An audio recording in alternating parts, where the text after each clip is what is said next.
안녕하세요. 안녕하세요. 몇 조 가르치는지 혹시 아시나요? 415쪽이요?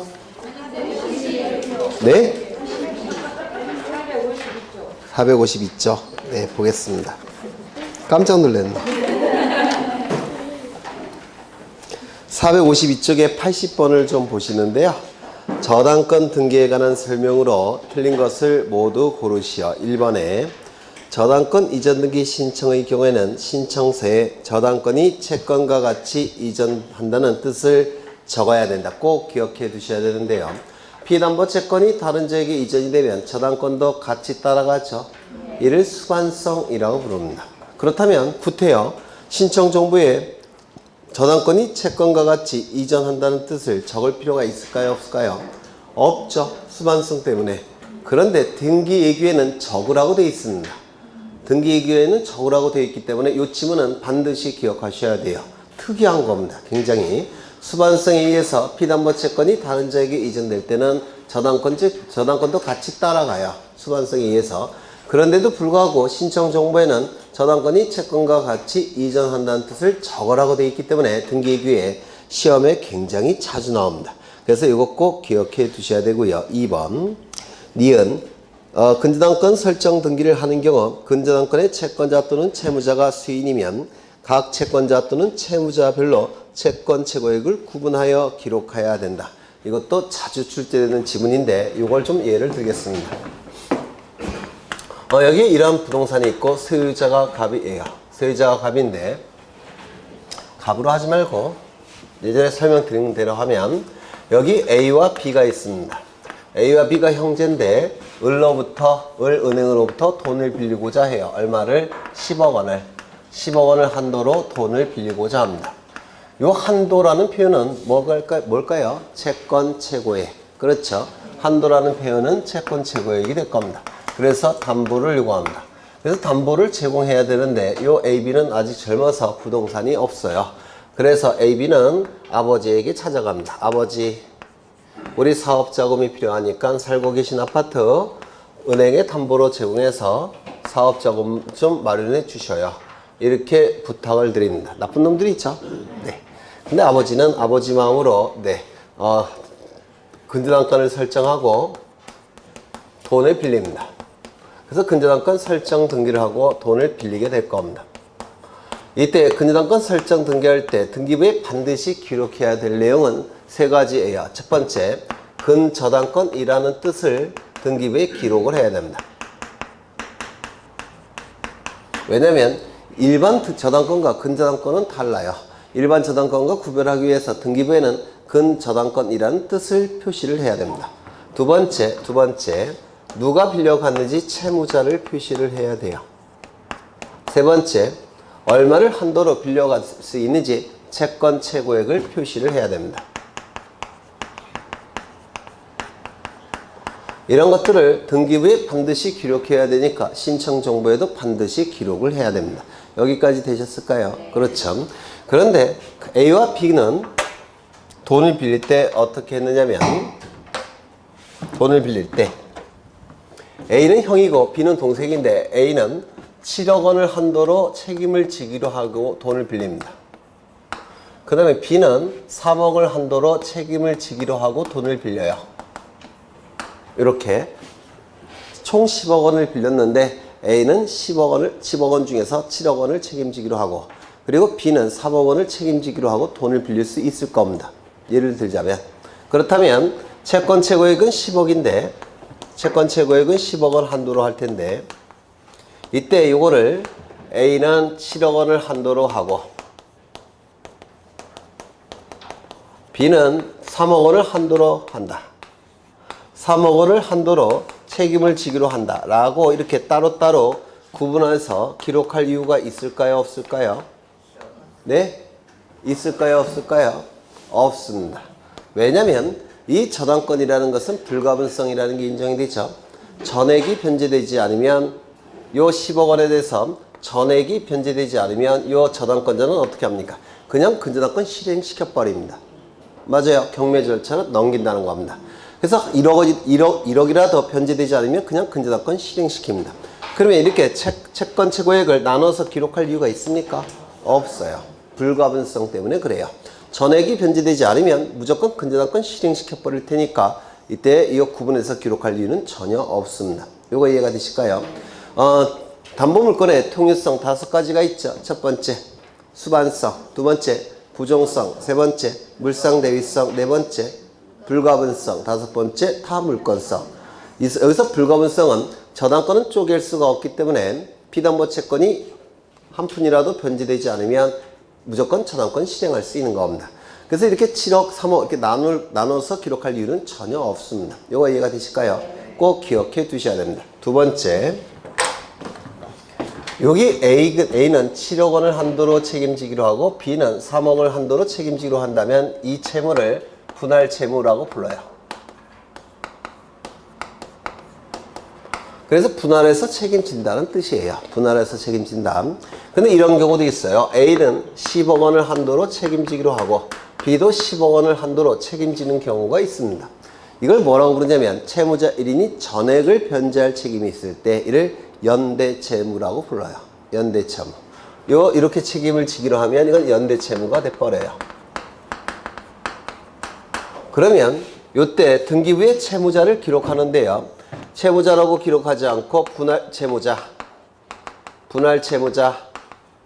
AB 또는 연대 채무자 AB 이렇게 기록할까요? 기록하지 않을까요? 네? AB는 분할 채무자다. 분할 채무자 AB다. 또는 연대 채무자 AB다. 라고 등기부에 기록할 이유가 있을까요? 없을까요? 없습니다. 왜냐면 이것도 불가분성 때문에 그래요. 한 푼이라도 변제되지 않으면 연대 채무자건 분할 채무자건 무조건 저당권, 근저당권 실행시켜 버립니다. 그래서 이 채무자가 연대 채무자인지 분할 채무자인지는 저당권에 있어서 아무 의미가 없습니다. 한 푼이라도 변제되지 않으면 그냥 근저당권 실행시켜 버리기 때문에 그렇습니다. 불가분성 때문에 그래요. 그래서 채무자의 종류는 따질 필요가 있습니까? 없습니까? 없다. 이렇게 얘기합니다. 그래서 이 지문은 자주 출제되는 지문이니까 좀 기억해 두셔야 되고요. 니은 근저당권 설정 등기를 하는 경우 그 근저당권의 채권자 또는 채무자가 수인이면 채권자와 채무자별로 채권 최고액을 구분하여 기록할 이유가 없고요. 또한 연대 채무자일지라도 연대 채무자라고 기록할 이유는 없습니다. 그냥 채무자라고만 기록합니다. 또는 그냥 분할 채무자라고 기록할 이유도 없습니다. 그냥 단순한 채무자라고 기록한다는 겁니다.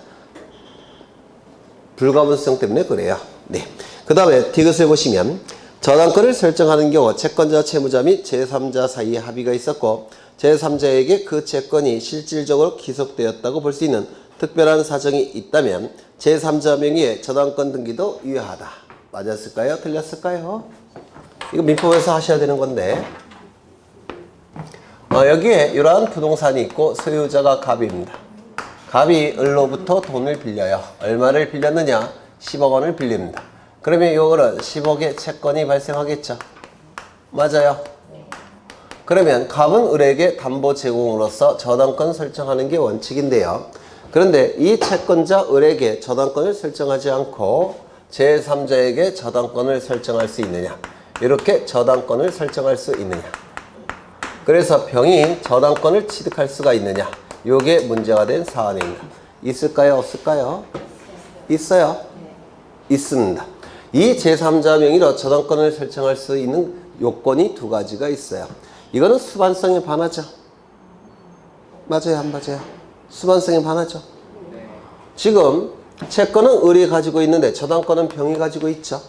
그럼 채권이 따라갈 때 저당권이 같이 따라가야 되는데 결국은 이거는 채권은 을이 가지고 있고 병이 저당권을 가지고 있다면 같이 따라간 게 아니죠.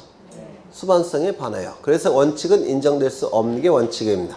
그런데 일정한 요건을 갖춘다면 제3자 명의의 저당권 등기도 가능하다는 게 대법원 판례예요. 그 일정한 요건은 두 가지가 있는데 첫 번째 뭐죠? 3자 간의 합의가 있어야 됩니다. 3자 간의 합의는 A 아니죠. 갑, 을, 병 3자 간의 합의가 있어야 돼요. 두 번째는 뭘까요? 네. 네. 두 번째는 요 채권이 제3자에게 실질적으로 기속이 돼야 됩니다.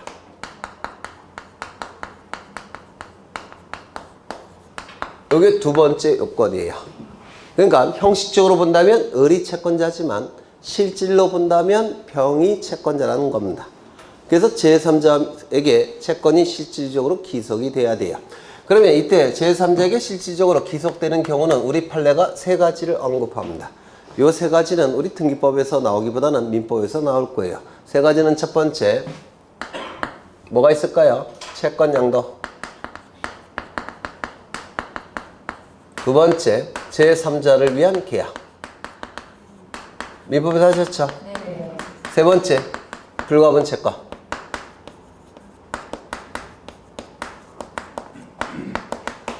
실질적으로 채권이 을에서 병으로 양도가 됐다는 겁니다. 실질적으로. 그럼 실질로 판단한다면 병이 채권자라는 뜻이에요. 그 다음에 제3자를 위한 계약. 갑과 을이 제3자 병을 위해서 채권 계약을 체결했다는 겁니다. 그래서 병에게 채권이 발생됐다는 거예요. 그 다음에 불가분 채권. 을이 가진 채권과 병이 가진 채권은 쪼갤 수가 없다는 겁니다. 그래서 병도 채권자라는 뜻이에요.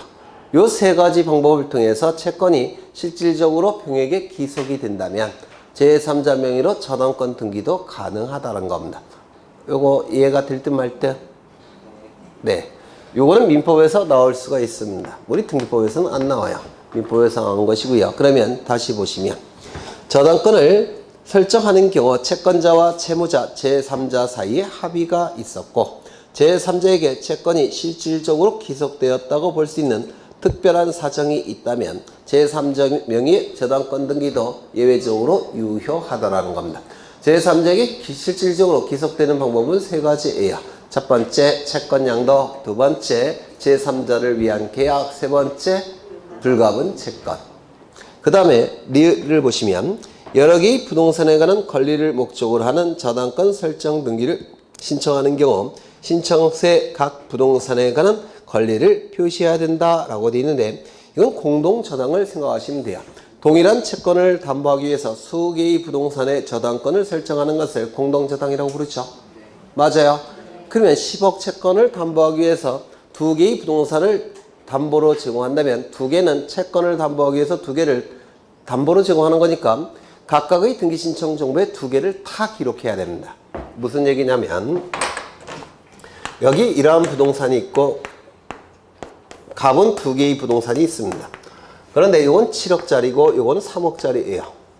이때 갑은 은행으로부터 돈을 빌립니다. 10억 원을 빌려요. 그냥 빌려주지 않겠죠. 담보를 요구할 겁니다. 그래서 이것만 담보로 제공한다면 담보가 부족하죠. 그래서 이것도 같이 담보로 제공하는 경우가 있습니다. 그러면 등기부에는 10억 저당권 설정 등기, 10억 저당권 설정 등기 이렇게 등기가 되겠죠. 이렇게 피담보 채권이 동일할 때 이거를 공동저당이라고 불러요. 그러면 이 저당권 등기 신청할 때 신청 정보와 여기 저당권 등기 신청할 때 신청 정보에는 이 두 개의 부동산을 다 표시해야 된다는 겁니다.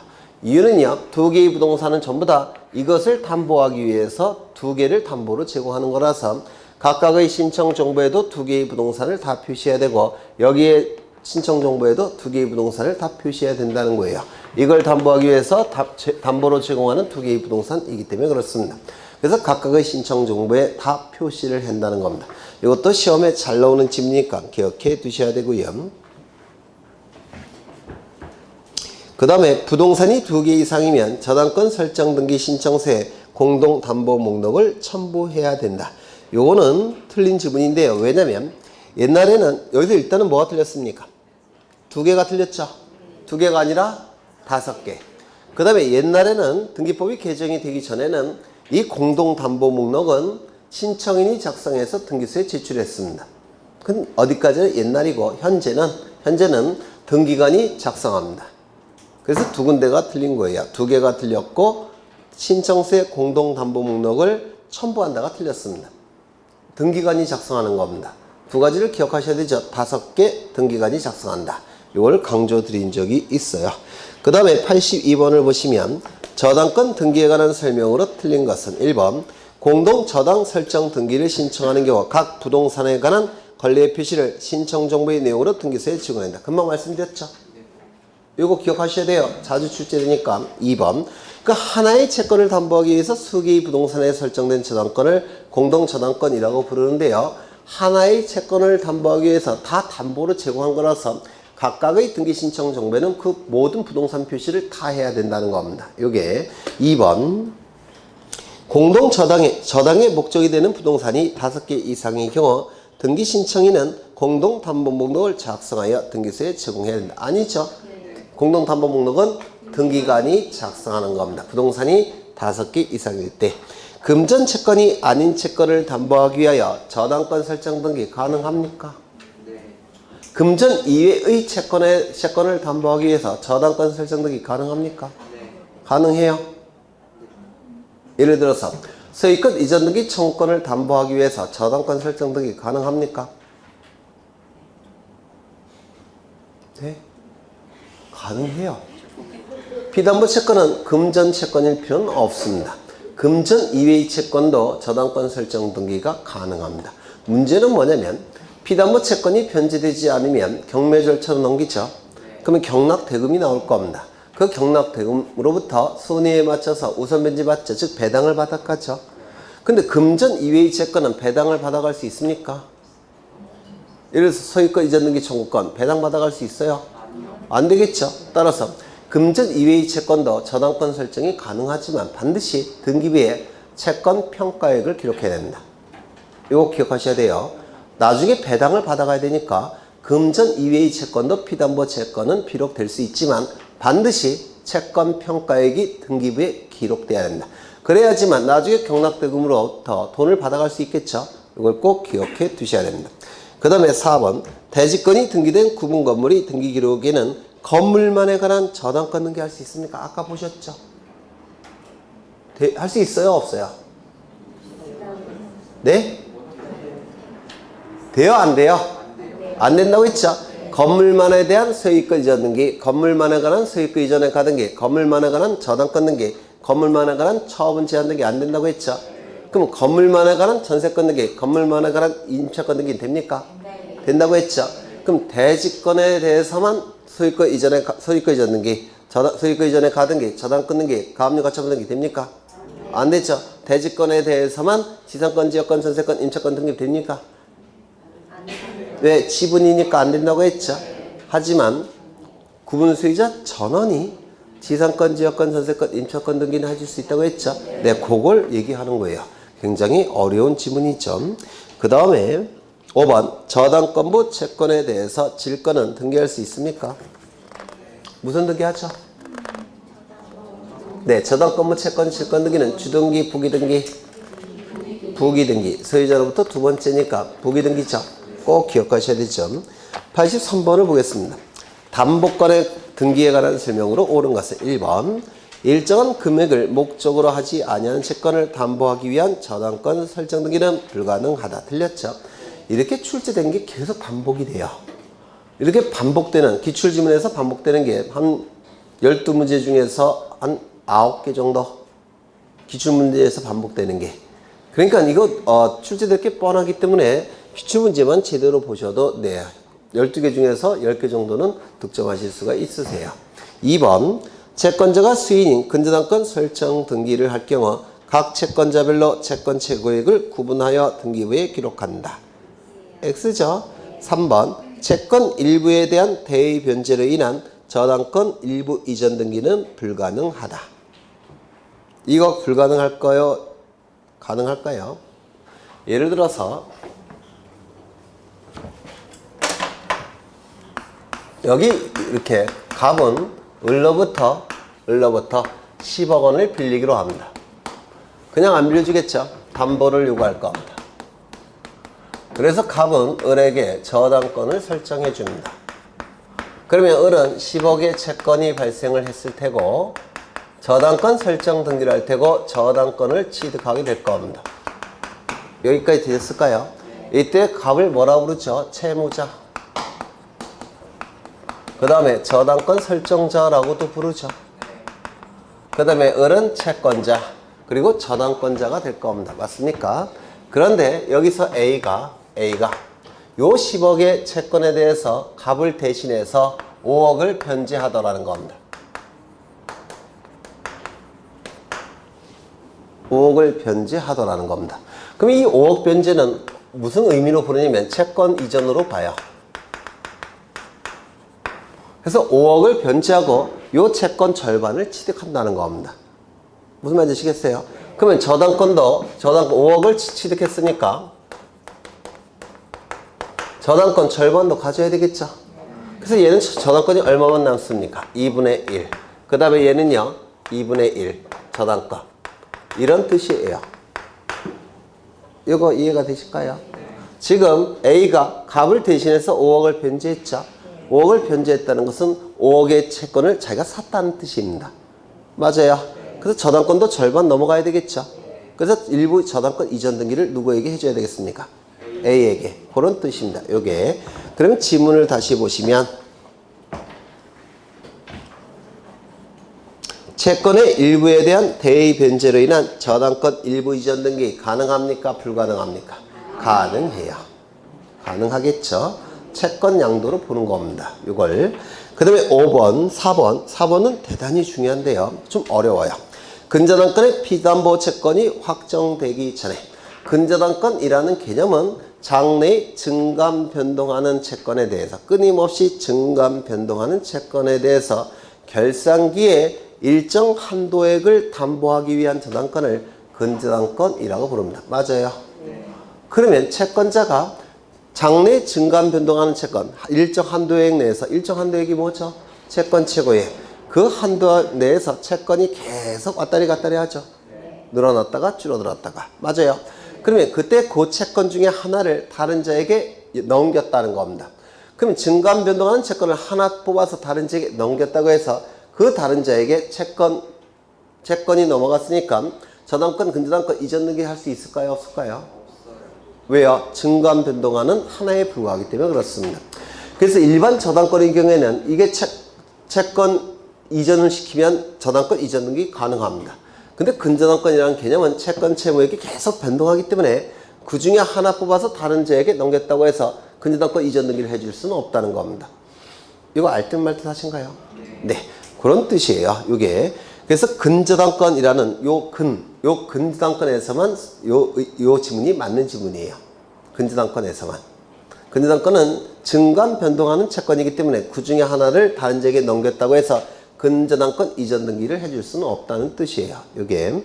그 다음에 5번. 근저당권 이전 등기를 신청할 경우 근저당권 설정자가 물상보증인이면 그의 승낙을 증명하는 정보를 등기소에 제공해야 된다. 이거 맞았을까요? 틀렸을까요?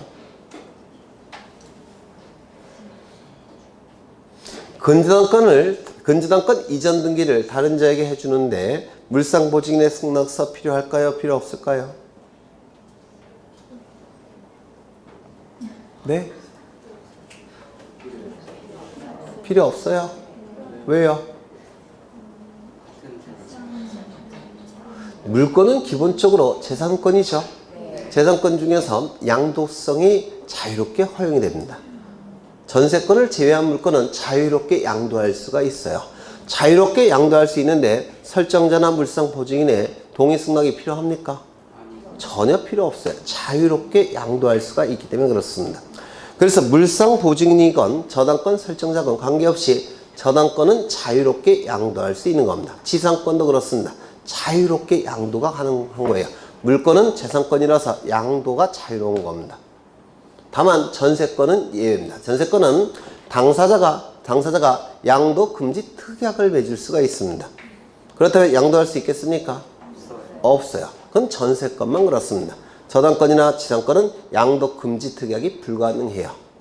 다 민법에서 하시는 것들입니다. 그 다음에 오른쪽을 보겠습니다. 86번을 보죠. 담보권에 관한 등기에 관한 설명으로 옳은 것은 1번.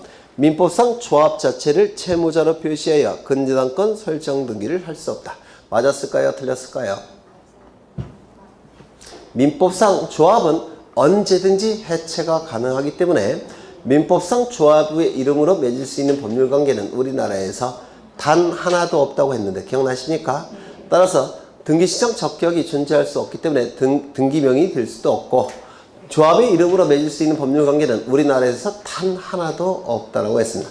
따라서 조합의 이름으로 채권자가 될 수도 없고, 조합의 이름으로 채무자가 될 수도 없고, 조합의 이름으로 등기명이 될 수도 없고, 조합의 이름으로 맺을 수 있는 법률관계는 단 하나도 없습니다. 그럼 누구의 이름으로 법률관계를 맺을까요? 조합을 구성하는 구성원의 이름으로 법률관계를 맺어야 될 겁니다. 그래서 1번 지문은 맞는 지문이고요. 2번 근저당권의 존속기간은 등기할 수 없다. 임의적 기록상을 공부한 적 있죠? 등기부에 기록해도 그만, 기록하지 않아도 그만인 것을 임의적 기록상이라고 했죠. 첫 번째, 약정이라는 문구가 있다면 임의적 기록상이었죠. 두 번째, 기간의 의미가 있다면 임의적 기록상이었죠. 돈의 의미가 있을 때도 원칙은 임의적 기록상이었죠. 그러면 기간의 의미가 있는 것은 존속기간이니까 임의적 기록상이죠. 그러면 기록해도 그만, 안 해도 그만이라는 뜻이에요. 그러면 틀렸습니까? 맞았습니까? 틀렸죠. 등기할 수 없다. 틀렸습니다. 등기가 가능해요. 당사자가 합의를 했다면. 그 다음에 3번 채무자 변경을 원인으로 한 저당권 변경 등기는 변경 전 채무자를 등기 권리자로, 변경 후 채무자를 등기 의무자로 하여 공동으로 신청한다. 이것도 대단히 중요한 지문인데요. 이게 몇 회 출제된 거죠? 29년 작년에 나온 거죠. 그래서 이렇게 계속 반복해서 출제가 돼요. 보통 강사들이 이거 나온다 그런 게 다 출제가 되는 것들입니다. 이것도 대단히 중요해요. 여기에 이러한 부동산이 있고 소유자가 갑입니다. 갑은 을로부터 10억 원을 빌립니다. 그냥 빌려주진 않겠죠. 담보를 요구할 겁니다. 그래서 갑은 을에게 저당권을 설정하게 됩니다. 저당권이 설정되기 위해서는 저당권 설정 계약이 체결돼야 될 테고, 그리고 저당권 설정 등기가 이루어져야 되겠죠. 그리고 등기가 될 때는 두 가지를 반드시 등기부에 기록해야 돼요. 누가 빌려갔는지 채무자. 누굽니까? 갑이죠. 그 다음에 얼마를 빌려갔는지 채권에 10억이죠. 이 두 가지를 등기부에 반드시 기록을 해야 됩니다. 그런데 채무자가 지금 현재 누굽니까? 갑이죠. 그런데 채무자가 누구로 바뀌었느냐면 A로 바뀌었다는 겁니다. 이게 A로 바뀌었다는 겁니다. 채무자가. 그러면 저당권의 내용이 바뀐 겁니다. 저당권의 내용 중에 하나가 채무자, 내용 중에 하나가 채권액이에요. 그러면 저당권의 내용이 바뀌었으니까 저당권에 무슨 등기해야 될까요? 저당권 변경 등기를 하겠죠. 그럼 이 등기가 이루어짐으로 인해서 이익이 발생하는 자는 누굴까요? 갑이 될까요? 따져보죠. 채무자가 갑에서 A로 바뀌게 되면 이 을은 얘한테 변제를 청구할 수도 있고 10억 돌려달라고 요구할 수도 있고, 그 다음에 이때 갑의 재산에 대해서 저당권 실행할 수도 있죠. 맞아요. 따라서 이 을은 선택의 폭이 넓어지는 겁니다. 얘가 등기 권리자예요. 그 다음에 이 갑의 입장에서는 예전에는 자신이 변제하지 않으면 자신의 부동산이 경매로 넘어가죠. 지금은요, A가 변제하지 않은 것도 자신의 부동산이 경매로 넘어가죠. 그럼 누가 불이익한 겁니까? 갑이 불이익한 거예요. 등기 의무자. 그래서 저당권 변경 등기는 이렇게 등기를 신청하는 겁니다. A는 등기 의무자, 등기 권리자가 되지를 못해요. 저당권 설정 계약의 당사자는 아니니까. 그래서 갑과 을 중에서 등기 권리자, 등기 의무자가 나와야 되는데 이때 을은 선택의 폭이 넓어집니다. 요 A의 재산에 대해서 강제 집행할 수도 있고요. 그 다음에 요 부동산을 경매 절차에 넘길 수도 있기 때문에 선택의 폭이 넓어집니다. 그래서 채무자 변경으로 인한 저당권 변경 등기는 설정자가 등기 의무자, 저당권자가 등기 권리자. 이걸 꼭 기억해 두셔야 돼요. 왜냐하면 여러분들이 헷갈리시는 것처럼 많은 분들이 헷갈려요. 그걸 출제자가 압니다. 그래서 이거 시험에 잘 나옵니다. 꼭 기억해 두셔야 돼요. 채무자 변경으로 인한 저당권 변경 등기는 설정자가 등기 의무자, 저당권자가 등기 권리자로서 공동 신청합니다. 그래서 출제되는 지문을 보면 계속 똑같은 게 나와요. 이게 꼭 기억해 두셔야 되고요. 그러면 어디 갔지? 이거 맞는 겁니까? 틀린 겁니까? 채무자 변경을 원인으로 한 저당권 변경 등기는 변경 전 채무자를 등기 권리자 틀렸죠? 등기의무자. 변경 후 채무자를 등기의무자로 하여 이것도 틀렸죠? 네. 그래서 이거는 등기의무자는 설정자. 그 다음에 등기 권리자는 저당권자. 이렇게 돼야 됩니다. 그 다음에 4번 근저당권 설정 등기를 근저당권 설정 등기 신청서에 변제기 및 이자를 기재하여야 한다. 기간의 의미가 있는 것은 임의적 기록상이죠. 맞아요. 그래서 변제기는 임의적 기록상입니다. 또한 돈의 의미가 있는 것도 임의적 기록상이죠. 이자도 당연히 임의적 기록상이에요. 그래서 기재하여야 한다. 틀린 점이 되겠죠. 5번 민법상 저당권부 채권에 대한 질권을 설정함에 있어서 채권 최고액은 등기할 수 없다. 있을까요? 없을까요? 이거는 이 문제의 의미가 뭔지 저도 참 애매한데, 원래 저당권부 채권 질권에서 저당권부 채권 질권은 담보권이죠. 담보권이니까 누가 빌려갔는지 채무자, 얼마를 빌려갔는지 채권액, 요 두 가지를 기록해야 돼요. 그런데 저당권부 채권 질권은 저당권부 채권이라는 권리의 표시도 해야 됩니다. 저당권부 채권이라는 권리의 표시도 해야 돼요. 이때 이 채권 중에 채권이 채권 최고액이라고 한다면 요 채권 최고액을 기록해야 된다는 건데, 그걸 얘기하는 것 같아요. 무슨 얘기냐면 이런 뜻입니다. 이런 의미일 수도 있고 또 이런 거일 수도 있어요. 근질권이라는 게 있습니다. 근질권. 근저당권처럼 채권액이 확정된 게 아니라 채권 최고액 형태로 나옵니다. 그 근질권을 얘기하는 것일 수도 있는데 저도 지문이 너무 불명확해서 뭘 의미하는지는 모르겠습니다. 여기 이러한 부동산이 있고 소유자가 갑인데요. 갑이 을로부터 10억 원을 한도로 돈을 빌리고자 합니다. 그러면 이때는 을이 취득하는 권리는 채권 최고액이죠. 10억 원 한도로 이제 뭘 취득하는 겁니까? 근저당권을 취득하죠. 되셨나요? 그럼 근저당권 설정 등기를 할 테고 근저당권을 취득할 겁니다. 이는 주등기가 되겠죠. 이때 을은 병으로부터 돈을 빌리고자 해요. 얼마를 빌리고자 하느냐? 5억 원을 빌리고자 합니다. 그냥 안 빌려주겠죠. 담보를 요구할 겁니다. 이때 요 10억 원 한도에 대해서 질권을 설정합니다. 그러면 이 병은 5억의 채권이 발생하죠. 그리고 이 채권 최고액이 다른 자에게 인질로 넘어가는 건데 이때 근저당권은 따라갑니까? 안 따라갑니까? 수반성. 채권이 다른 자에게 넘어가면 근저당권, 저당권도 따라가죠. 수반성에 의해서.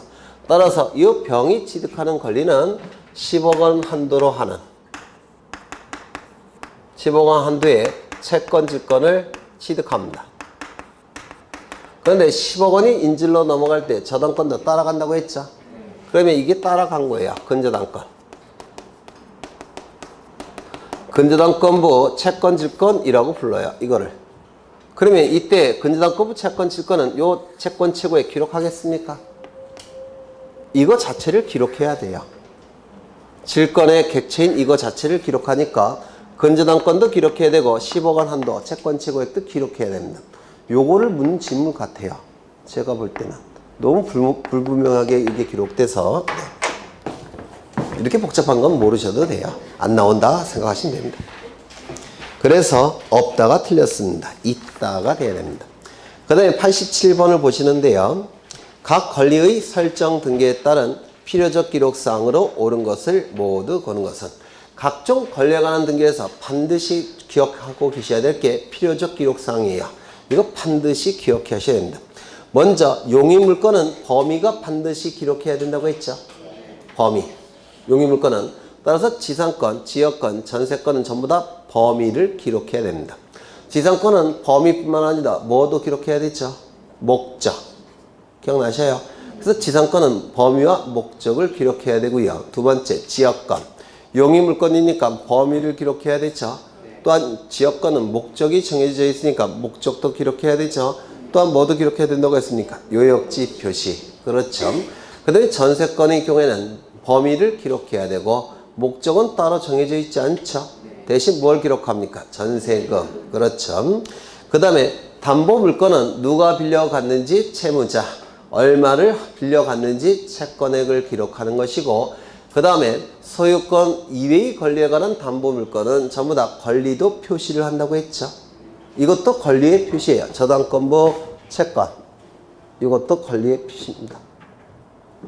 요거 여기까지가 권리의 표시예요. 여기까지가 질권의 객체가 되는 권리의 표시. 그러면 이제 문제를 보시면 지상권은 목적과 범위, 지료. 어디가 틀렸습니까? 지료.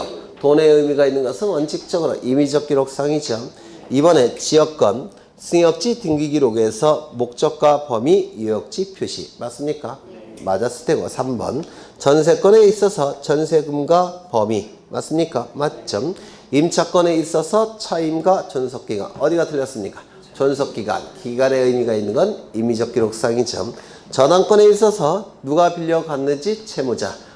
얼마를 빌려갔는지 채권에. 맞아요. 그렇다면 이 변제기는 기간의 의미가 있으니까 이는 임의적 기록상이죠. 정답은 2번. 그 밑에 있는 거 표 반드시 암기하셔야 된다고 했죠. 임의적 기록상 다시 한번 확인하죠. 첫 번째, 약정이라는 문구가 있다든지 특약이라는 문구가 있다든지 계약이라는 문구가 있다든지 합의라는 문구가 있다면 임의적 기록상. 반드시 근거 규정이 있어야 된다고 했죠. 언제나 무슨 등기한다고요? 부기등기. 두 번째, 기간의 의미가 있는 것도 임의적 기록상이죠.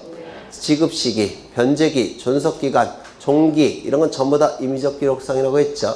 세 번째, 돈의 의미가 있는 것은 임의적 기록상이 원칙이라고 했죠. 따라서 손해배상금, 위약금 또는 이자, 지료 이런 건 전부 다 임의적 기록상이라고 했죠. 다만 예외적으로 전세권 등기에 있어서 전세금, 판매 등기에 있어서 매매대금, 매매비용, 또 뭐 있어요? 임차권 등기에 있어서 차임. 이 세 가지는 따로 필요적 기록상으로 암기한다고 했죠. 그래서 임의적 기록상 곧 다 언급한 거예요. 그게 다 있습니다, 여기에. 그 다음에 필요적 기록상, 각종 권리에 관한 필요적 기록상도 반드시 암기해야 된다고 했죠. 그래서 이 표는 각종 권리에 관한 등기에서 가장 중요한 내용이에요. 그 다음에 넘겨보시면 쭉 넘어가죠. 네, 별로 뭐 문제가 될 게 있나?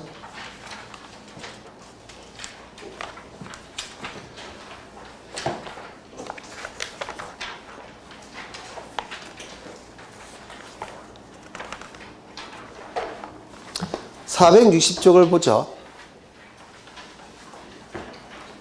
말소 등기에 관한 설명으로 옳은 것은 모두 몇 개인가? 1번 말소 등기에 말소 등기가 허용됩니까? 안 되죠. 말소 등기 대상은 원칙적으로 모든 등기는 말소 등기의 대상이 되지만 말소 등기에 말소 등기는 해봤자 의미가 없다고 했죠. 따라서 말소 등기에 말소 등기는 허용되지 않을 겁니다. 2번 등기된 건물이 화재로 없어진 경우에는 말소 등기합니까? 부동산 자체가 없어졌을 때는 무슨 등기할까요? 멸실 등기를 하는 거죠. 맞아요.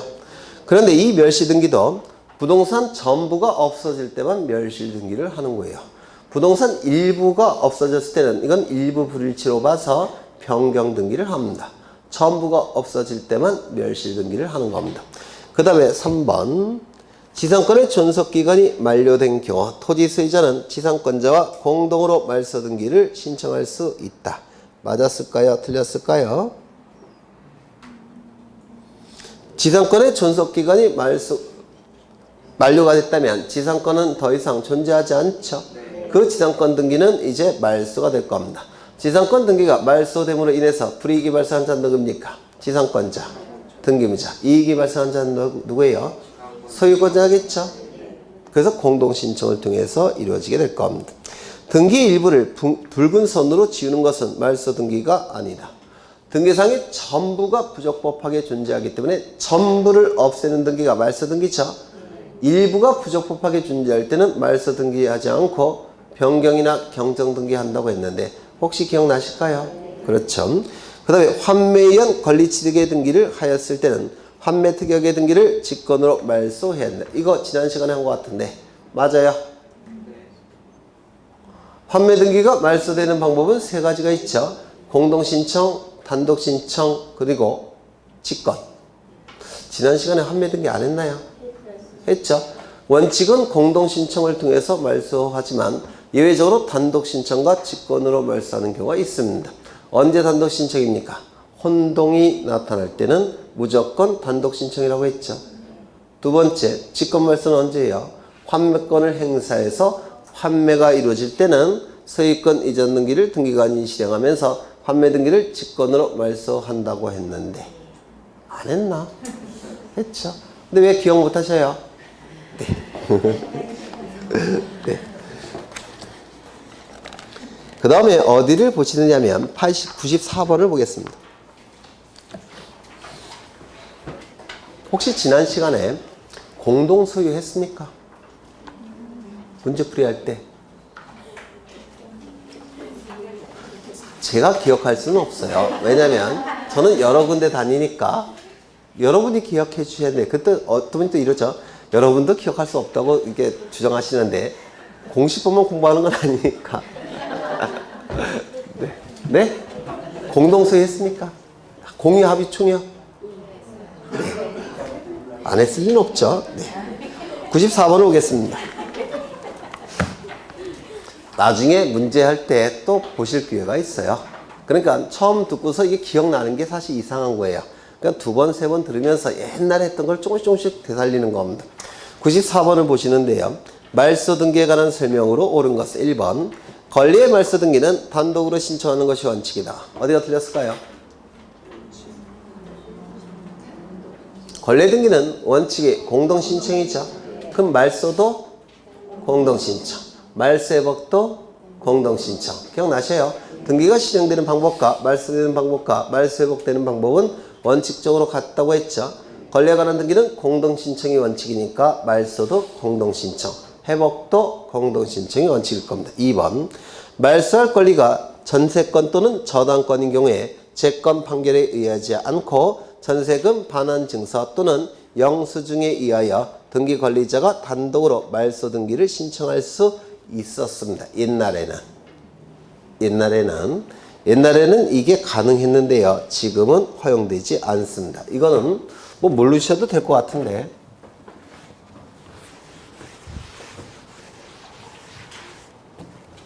여기 이러한 부동산이 있고요. 요 갑이 을에게 각종 권리를 설정해 줬는데 갑이 을에게 설정해 준 권리는 전세권을 설정해 준다든지 저당권을 설정해 줄 수 있겠죠. 그래서 갑이 을에게 전세권이나 저당권을 설정해 주는 경우가 있습니다. 그래서 등기도 갖출 겁니다. 그런데 전세권의 존속기간이 종료가 된다든지 피담보 채권이 변제가 이루어지게 되면 이 전세권이나 저당권은 어떻게 됩니까? 소멸되겠죠. 그래서 이 전세권이나 저당권 등기는 어떻게 돼야 될까요? 말소돼야 될 겁니다. 맞아요. 그럼 이 등기가 말소됨으로 인해서 불이익이 발생한 자는 누굽니까? 을 등기 의무자. 이익이 발생한 자는 누굽니까? 갑 등기 권리자. 그래서 둘이 공동신청을 통해서 이 등기를 말소 신청하게 될 겁니다. 여기까지 되셨을까요? 그런데 옛날 등기법에는 어떤 규정이 있었냐면 을이 행방불명이 됐을 때 어딘가 사라져버렸다는 겁니다. 그래 말소 등기 신청을 못하겠죠. 그러면 이 을이 나타날 때까지 갑은 마냥 기다려야 됩니까? 그러면 갑이 단독으로 말소 신청할 수 있는 방법이 있어야 되겠죠. 두 가지 방법이 있었어요. 옛날에. 첫 번째는 법원에 공시채고와 채권 판결 신청합니다. 그럼 법원에서는 공시채고를 할 테고 공시채권 기간에 나타나지 않으면 법원은 채권 판결을 해줄 거예요. 그 채권 판결서를 가지고 단독으로 신청할 수 있습니다. 아까 설명드린 거죠. 그것도 옛날에도 있었던 거예요. 이게 두 번째 방법은 뭐냐면 여기 전세권 등기 경우에는 요 갑이 전세권 설정 계약서와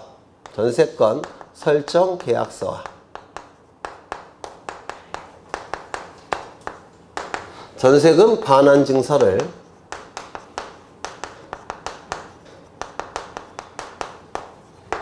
등기소에 제출하게 되면 을이 참여하지 않아도 단독으로 말소 신청할 수 있었습니다. 설정 계약서에는 존속기간이 기록되어 있겠죠. 그럼 존속기간이 경과가 됐다는 것을 설정 계약서를 통해서 등기관이 확인할 수 있었습니다. 두 번째, 전세금 반환 증서, 전세금을 돌려줬다는 증서를 제출하게 되면 이런 전세권 더 이상 존재하지 않는 거죠. 그래서 이 두 가지 서류를 가지고 단독으로 말소 신청할 수가 있었습니다. 옛날 등기법은. 저당권의 경우에도 마찬가지예요. 저당권의 경우에는 저당권 설정 계약서와 이 저당권 설정 계약서에는 변제기가 기록되어 있겠죠.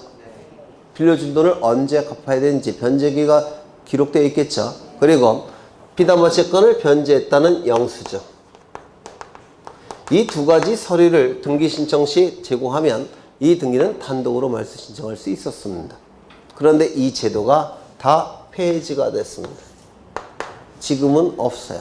지금은 하나밖에 없습니다. 뭡니까? 공시채고와 채권 판결 신청. 법조문도 바뀌었는데 행방불명이라는 단어 대신에 뭐로 바뀌었을까요? 네, 소재불명. 예리하시네요. 그래서 아까 제가 소재불명이라고 썼죠. 옛날에는 행방불명, 지금은 소재불명. 뭐 의미는 같죠. 네. 그래서 이 제도가 지금은 삭제됐습니다. 지금은 하나밖에 없어요. 언제? 소재불명일 때는. 공시채고와 채권 판결 신청. 그래서 이 지문은 맞았을까요? 틀렸을까요? 틀렸습니다. 3번.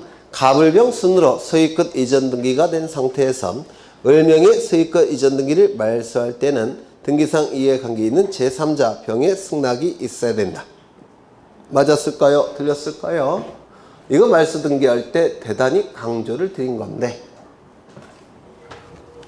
물론 기억이 안 나시죠? 네, 괜찮아요. 앞으로 계속 반복하면서 보시면 되니까. 여기 아이고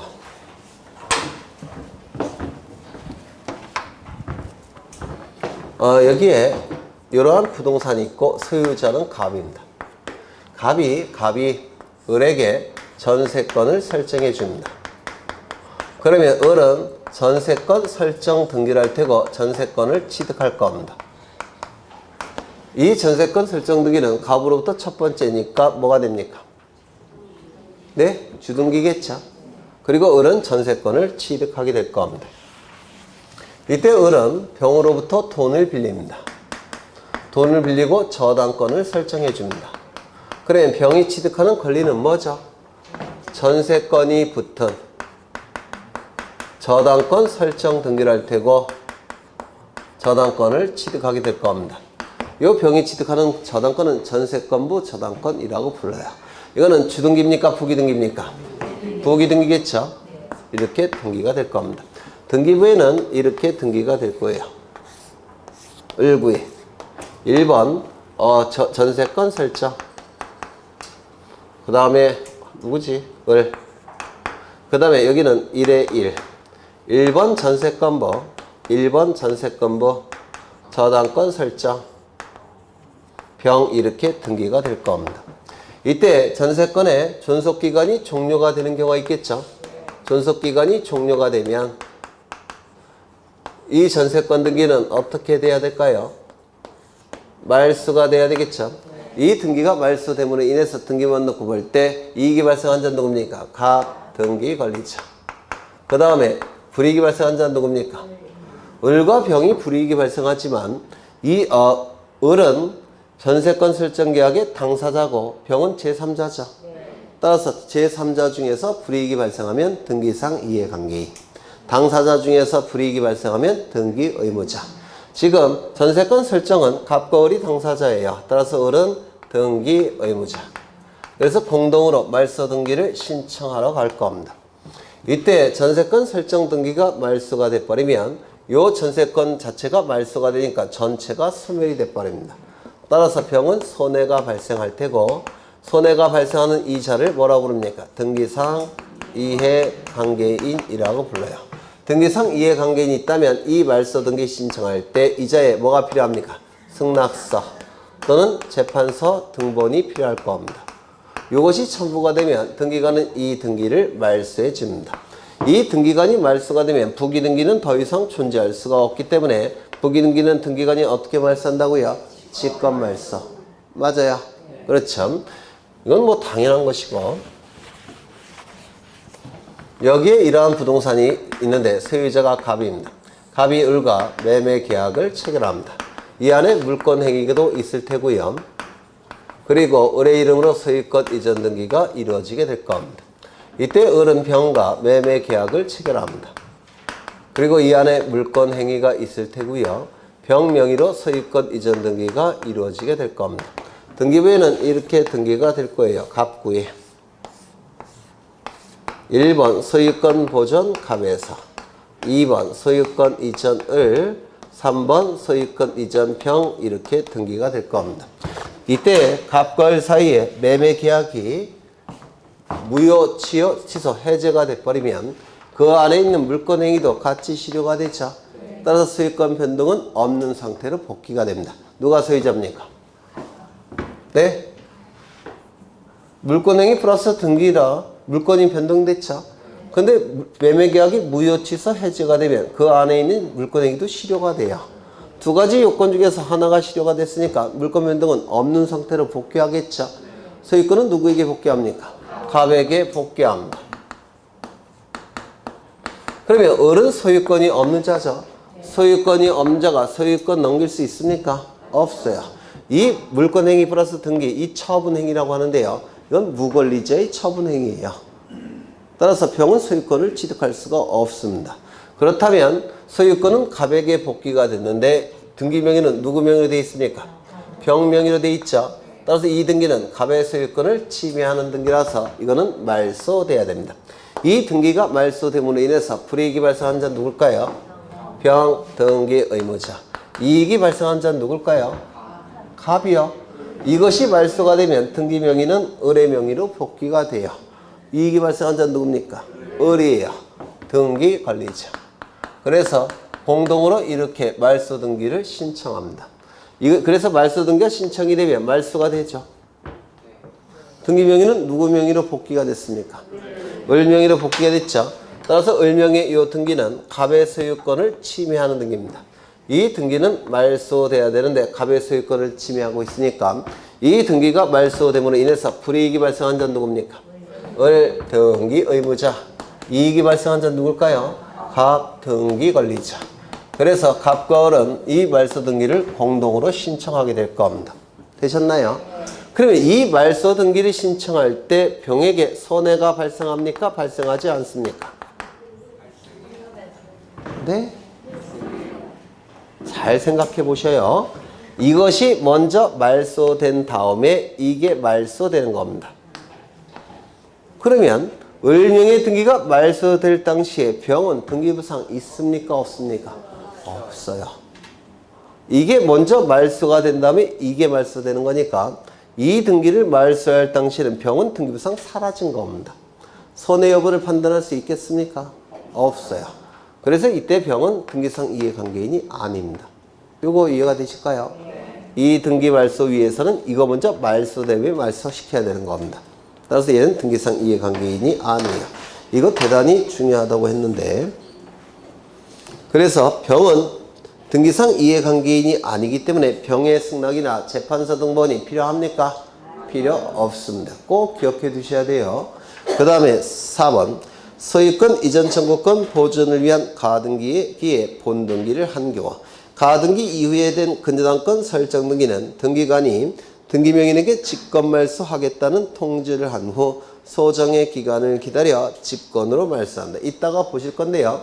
소유권 이전의 가등기 후 소유권 이전의 본등기 전에 이루어진 중간 처분의 등기는 원칙적으로 무권리자의 처분 행위로 보기 때문에 등기관이 직권으로 말소합니다. 직권으로 말소한 다음에 등기명인에게 사후에 통지를 하게 돼요. 사후 통지입니다. 근데 여기는 뭐라고 되어 있습니까? 먼저 통지를 한 다음에 그 기간을 기다리고 나중에 직권말소한다고 되어 있죠. 이게 잘못된 거예요. 먼저 말소한 다음에 그리고 나서 통지하는 겁니다. 무슨 말인지 아시겠어요? 그런데 이 4번 지문은 어디에 해당되는 거냐면 29조 제1호 위반, 29조 제2호 위반은 설령 등기가 됐다고 하더라도 당연무효 직권말소 이의신청의 대상이 되죠. 맞아요. 그때의 직권말소의 경우에는 사전통지입니다. 여기처럼. 다시요. 29조 제1호, 2호 위반의 등기는 당연무효 직권말소 이의신청의 대상이죠. 따라서 그때 직권말소의 경우에는 사전통지예요. 사전통지. 그 다음에 가등기에 의해서 본등기할 때 그 직권말소는 사후통지입니다. 어려우신가요? 네. 괜찮아요. 어려워도. 네. 그 다음에 5번. 등기를 신청한 권리가 실제법상 허용되지 않는 것임에도 불구하고 등기관의 착오로 등기가 완료된 때는 등기관은 직권으로 등기를 말소한다. 실제법상 허용되지 않는 등기는 등기시정 사건이 등기할 수 있는 권리가 아니죠. 29조 제2호 위반입니다. 따라서 당연무효 직권말소 이의신청의 대상이 될 겁니다. 넘어가죠. 87번을 보겠습니다. 87번을 보시는데 97번을 보시는데 말소 등기를 신청하는 경우 그 말소에 관하여 승낙서를 첨부하여 등기상 이해관계인은 제3자에 해당하는 것을 모두 고른 것은 이게 작년에 출제가 된 건데 굉장히 쉬운 문제였어요. 따져보죠. 당사자 중에 손해가 발생한다면 뭐죠? 등기 의무자. 제3자 중에 손해가 발생하면 뭐죠? 등기상 이해관계인. 맞아요. 그럼 제3자 중에서 이익이 발생한다면 등기상 이해관계인이 될까요? 안 될까요? 안 돼요. 등기상 이해관계인이라 하면 이익이 발생하거나 손해가 발생하는 관계인이 아니고요. 이익에 손해가 발생하는 관계인. 이게 등기상 이해관계인입니다. 그러면 1번부터 보시면 지상권 등기를 말소하는 경우 지상권을 목적으로 하는 저당권자는 등기상 이해관계인입니까? 이거 그냥 아무 생각 없이 하지 마시고요. 이런 문제가 출제가 되면 여백에다가 문제를 그려보셔야 돼요. 이게 여러분들이 10대, 20대가 아니기 때문에 머리가 좀 죽어있죠. 저도 그래요. 네, 저는 옛날에 죽었어요. 저는 확인사살도 해요. 담배나 술로. 그러니까 이런 문제가 나오면 항상 여백에다가 써보셔야 돼요. 이게 안 헷갈리게. 여기 이러한 부동산이 있고 소유권자가 갑입니다. 갑이 을에게 지상권을 설정해 줍니다. 그러면 을은 지상권 등기를 할 테고 지상권 설정 등기를 할 테고 지상권을 취득하겠죠. 맞아요. 이때 을은 돈이 필요해서 병으로부터 돈을 빌립니다. 그리고 담보로서 저당권을 설정해 줍니다. 그럼 병이 취득하는 권리는 뭐죠? 지상권이 붙은 저당권 설정 등기를 할 테고 저당권을 취득하게 될 겁니다. 맞아요. 이때 요 등기가 말소가 된다면 지상권 등기가 등기부상 사라진다면 요거 자체가 등기부상 사라지죠. 따라서 전체가 어떻게 됩니까? 소멸해요. 그런데 문제는 병이 을로부터 변제를 받아야 되는데 변제도 받지 않은 상태에서 이 등기가 말소가 되면 이 전체가 소멸이 되니까 손해가 발생합니다. 따라서 병은 등기상 이해관계인이 됩니까? 안 됩니까? 등기상 이해관계인이 돼요. 맞아요. 저것도 똑같죠? 네, 저 똑같은 거 그린 거예요. 그 다음에 2번을 보시면 순위 2번에 저당권 등기를 말소하는 경우 순위 1번의 저당권자. 여기 부동산이 있고 갑이 을에게 저당권을 설정해 줍니다. 그래서 을은 1순위 저당권 설정 등기라고 저당권을 취득하게 될 겁니다. 그 다음에 갑은 병에게 돈을 빌리고 2순위로 저당권을 설정해 줍니다. 이 병은 2순위 저당권을 취득하게 될 겁니다. 그러면 여기 지문에 보시면 순위 2번에 저당권을 말소하는 경우 요 등기를 말소시키겠다는 겁니다. 이 등기가 말소되면 요 1순위 저당권자 을에게 손해가 발생합니까? 아무 관심도 없죠. 따라서 얘는 등기상 이해관계인이 돼요? 안 돼요? 안 되죠. 두 번째, 요번에는 얘를 말소시켜 보겠습니다. 얘가 말소가 되면 병은 손해가 발생합니까? 오히려 이익이 발생하죠. 순위가 승진이 되니까. 맞아요. 그러면 이때 을과 병은 서로가 등기상 이해관계인이 돼야 안 돼요? 안 됩니다. 이거 이해가 되실까요? 그러면 지문을 보시면 순위 2번 저당권 등기를 말소하는 경우 순위 1번 저당권자는 아무 변동이 없습니다. 등기상 이해관계인이 안 되겠죠. 디귿을 보시면 순위 1번 저당권 등기를 말소하는 경우 순위 2번의 저당권자는 순위가 승진이 되기 때문에 오히려 이익이 발생하죠. 이익이 발생한 자는 등기상 이해관계인이 아닙니다. 손해가 발생하는 자만 등기상 이해관계인이에요. 리을을 보시면 토지에 대한 저당권 등기를 말소하는 경우 그 토지에 대한 지상권자 마찬가지죠. 여기 이러한 부동산이 있고 소유자가 갑인데요. 갑이 을에게 저당권 등기를 해서 저당권을 취득했습니다. 그 다음에 병에게 지상권을 설정해 준다. 지상권 등기라고 지상권을 취득했어요. 그러면 여기 지문이 저당권을 말소하는 경우 지상권자. 이것이 말소가 되면 병은 손해가 발생합니까? 얘는 순위가 승진되죠. 이익이 발생하죠. 두 번째, 얘가 말소가 되면 을은 손해가 발생합니까? 아니죠. 관심도 없죠. 따라서 이 을과 병은 서로가 서로에게 등기상 이해관계인이 돼야 안 돼요? 안 될 겁니다. 그 다음에 5번 소유권 보존 등기를 말소하는 경우 가압류권자. 이거는 손해가 발생할까요? 발생하지 않을까요? 이건 당연히 발생하죠. 갑은 소유권 보존 등기를 한 상태입니다. 그러면서 동시에 갑은 채무자예요. 채무자가 갑이라는 얘기는 어딘가 채권자 있다는 뜻이죠. 얘가 채권자입니다. 그러면 이때 이 채무자가 자신의 채무를 자발적으로 이행하지 않으면 채권자는 이 채무자의 재산에 대해서 강제 집행 들어가겠죠. 그러면 강제 집행을 하기 위해서는 뭐가 필요합니까? 집행권한. 집행권한은 판결서라고 했죠. 그럼 판결서를 만들 때 소송을 제기하겠죠. 이때 채무자가 재산을 처분하지 못하도록 가압류 가처분 신청한다고 했죠. 맞아요.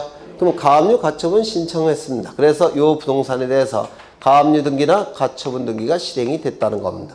이 가압류 가처분의 대상이 되기 위해서는 두 가지 요건을 충족해야 돼요. 첫 번째, 재산적 관리해야 됩니다. 두 번째, 등기부에 기록되어 있어야 돼요. 두 가지 요건이 충족이 되면 가압류 가처분의 대상이 되는데 이것이 말소가 돼버리면 가압류 가처분의 대상이 등기부상 사라졌죠. 그러면 이 A에게는 손해가 발생해요? 발생하지 않아요? 발생하겠죠. 따라서 A는 등기부상 이해관계인이 됩니까? 안 됩니까? 돼요. 그래서 정답은 몇 번인가? 2번이 될 겁니다. 이제 가등기 이제 본격적으로 어려운 걸 할 거예요. 몇 문제 없지만 거의 중요한 문제가 워낙 많아서 시간은 아마 꽤 걸릴 겁니다. 네, 잠시 쉬었다 하겠습니다.